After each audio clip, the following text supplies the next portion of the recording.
প্রচণ্ড গরম লাগছে বন্ধুরা, বৃষ্টি নাই কালকে থেকে। তো গরমের মধ্যে আজকে রবিবার দুপুরে কী কী রান্না করলাম চলো তোমার দেখাই। এই দেখো কী রান্না করেছি, গরম গরম ধোয়া ওঠা ভাত। এখনই একদম রান্না করলাম ভাত। এই দেখো এটা হচ্ছে করলা ভাজা আমার আর আমার বরমশাইয়ের জন্য, আর এটা হচ্ছে পেঁয়াজ দিয়ে কালো জিরা ফোড়ন দিয়ে উশি ভাজা।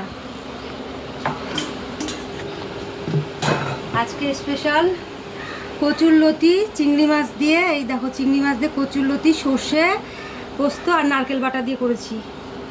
এটা দিয়ে ভাত খাওয়া যাবে, সর্ষে পোস্ত নারকেল বাটা দিয়ে চিংড়ি লতি।